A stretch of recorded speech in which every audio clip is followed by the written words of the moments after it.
Hallelujah hallelujah. सभी को जय मसीह की।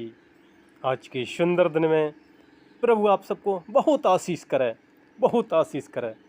आज का सुंदर वचन है, खासकर जो गिनती परमेश्वर के जो पवित्र पुस्तक बाइबल से जो गिनती जो चौथी पुस्तक है, जो खासकर 7 अध्याय के हम लोग जब पहले में पढ़ते हैं, जो विधि का अभिषेक, और वहाँ जो परमेश्वर ने जो मूसा के द्वारा 12 गोत्र चुने थे उनके द्वारा भेंट लाना। क्योंकि जब मूसा ने परमेश्वर का जो निवास था खड़ा किया, तो मूसा ने उनका अभिषेक किया और वेदी का अभिषेक किया। और मूसा ने सभी गोत्रों के प्रधानों को बताया कि वहाँ पर भेंट ले आए। तो सबसे पहले नंबर पर जो यहूदा का गोत्र वाला जो प्रधान था वो भेंट ले आया, और दूसरा जो इस्साकार का प्रधान वो परमेश्वर के लिए भेंट ले आया।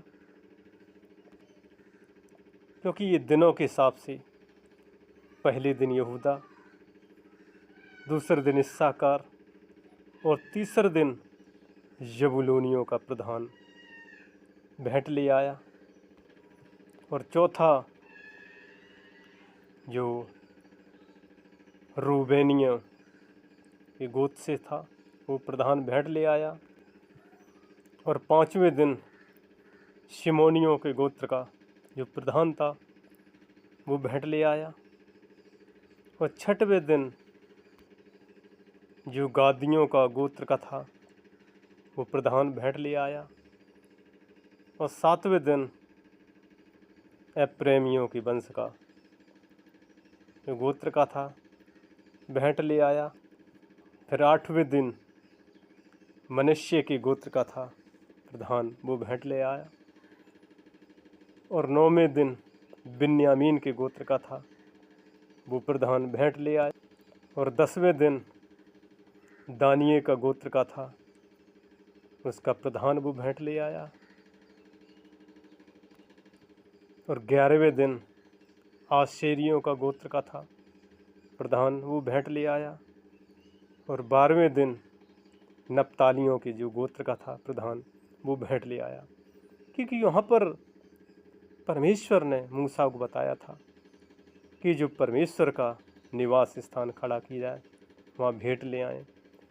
क्योंकि परमेश्वर को भेंट चढ़ाना एक आशीष का कारण होता है, इसलिए हम सब उस परमेश्वर की चरणों में कुछ ना कुछ लेके जरूर जाएं।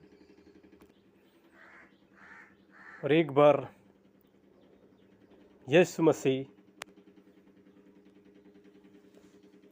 जब, क्योंकि यीशु मसीह जंगलों में पहाड़ पर बैठकर प्रार्थना करती थी और वहाँ पर बहुत भीड़ होती थी। जब मत्ती 8:4 में देखते हैं तो वहाँ पर एक कोढ़ी था, और यीशु मसीह उनके पास आए और यीशु मसीह ने उनको छुआ और वो कोढ़ से चंगा हो गया। और यीशु मसीह ने उनसे कहा था कि याजक के पास दिखाना जाके, और जो मूसा ने व्यवस्था दी है, जो भी चढ़ावा है वो चढ़ाना है। क्योंकि यीशु मसीह बता रहे हैं कि हमें परमेश्वर को कुछ देना है। और इसी में जब हम मत्ती 19:16 में पढ़ते हैं, एक धनवान व्यक्ति है और यीशु मसीह से वो कहता है, प्रभु अनंत जीवन पाने के लिए मैं क्या करूं? यीशु मसीह ने कही, तू प्रभु की आज्ञा तो जानता है। तो उसने कहा, प्रभु मैं सभी आज्ञा मानता हूं। तो यीशु मसीह ने कहा, तुझ में एक घटी है, एक कमी है। उसने कहा, क्या? क्योंकि वो बहुत धनवान था। उन्होंने कहा, अपना माल बेचकर जो गरीब हैं, असहाय हैं, उनकी मदद करें।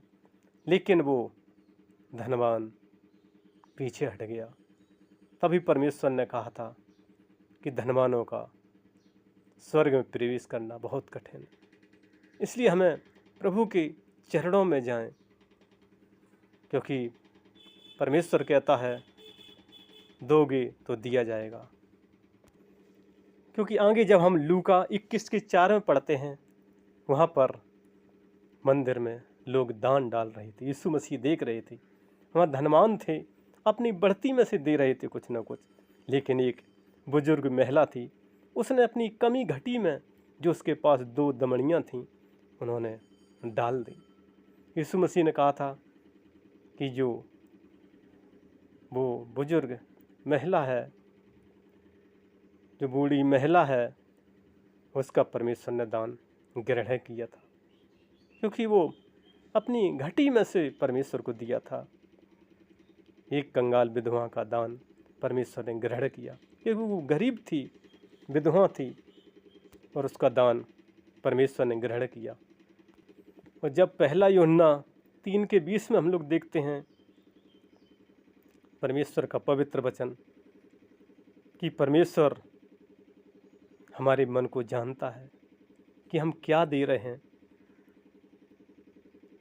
क्योंकि वो सबको जानता है, वो मनों से बड़ा है।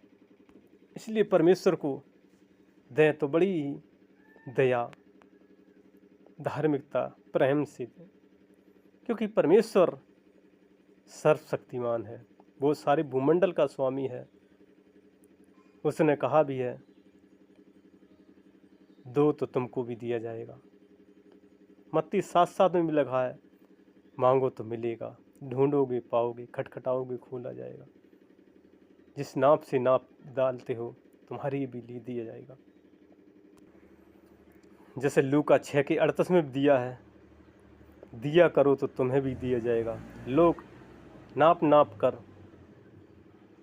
और दबा दबा कर वो भरता हुआ तुम्हारी गोद में डालेंगे, और जैसा तुम दोगे परमेश्वर वैसा ही देगा। इसलिए परमेश्वर से हमें प्रीत रखना है। जैसे मूसा ने जब परमेश्वर का जो निवास स्थान खड़ा किया, वहाँ लोगों ने बहुत कुछ दिया, इसलिए क्योंकि वो सर्वशक्तिमान है और वो आशीषों से भरता है, वो माला माल करता है, वो जीवित खुदा है, जीवित परमेश्वर है, वो प्रभु यीशु मसीह है। 2000 साल पहले वो इस संसार में आए, हर किसी की मदद की, सहायता की, और आज भी करते हैं। इसलिए हम सब पर उस परमेश्वर पर विश्वास करें, क्योंकि वो महिमा का पिता है, वो आदर का पिता है, वो सामर्थी पिता है, वो राजाओं का राजा है, वो महाराजा है, यीशु राजा है। उसकी महिमा करें, उसका गुणानुवाद करें, उसका धन्यवाद करें, क्योंकि वो धन्यवाद की योग है, जय जयकार की योग है, स्तुति की योग है। इसलिए वो सिर्फ प्रसन्न होता है अपनी स्तुति और प्रशंसा से। जिस राजा दाऊद परमेश्वर की महिमा करता था, ऐसे हमें भी परमेश्वर की महिमा करना है। वो प्रतिदिन, हर पल, हर सेकंड इस पृथ्वी की ओर देखता रहता है, निहारता रहता है कि कब बच्चे उनके चरणों में आते हैं, प्रार्थना करते हैं, आराधना करते हैं। प्रभु सुनता है और वो आशीष करता है। इसलिए मेरे प्रभु के भक्तों, भाई बहन, बच्चे से लेकर बूढ़े तक सब परमेश्वर की महिमा करें, आराधना करें, जय जयकार करें, क्योंकि वो जय जयकार की योग है, वो महिमा की योग है, वो आराधना की योग है। उसका वचन कहता है मत्ती 26:41 में यीशु मसीह कहते हैं जागते रहो, प्रार्थना करते रहो। आत्मा तैयार है लेकिन शरीर दुर्बल है। शरीर चाहता है सिर्फ आराम, लेकिन आराम के साथ परिश्रम भी करना है। परिश्रम ही सफलता की कुंजी है। इसलिए परमेश्वर के भवन में ज़रूर प्रार्थना करने जाएं। 6 दिन काम करें, एक दिन जो संडे का दिन, छुट्टी का दिन है, आराधना करें, प्रार्थना करें, जय जयकार करें। क्योंकि वो जय जयकार के योग है, क्योंकि वो सामर्थी परमेश्वर है। इसलिए इस वचन के द्वारा प्रभु आप सबको बहुत आशीष करें। और हमारा अगला वीडियो देखने के लिए हमारे इस नए चैनल को आप लाइक और सब्सक्राइब ज़रूर करें, ज़रूर करें। धन्यवाद, धन्यवाद। प्रभु आपको बहुत आशीष करे। आमीन, आमीन।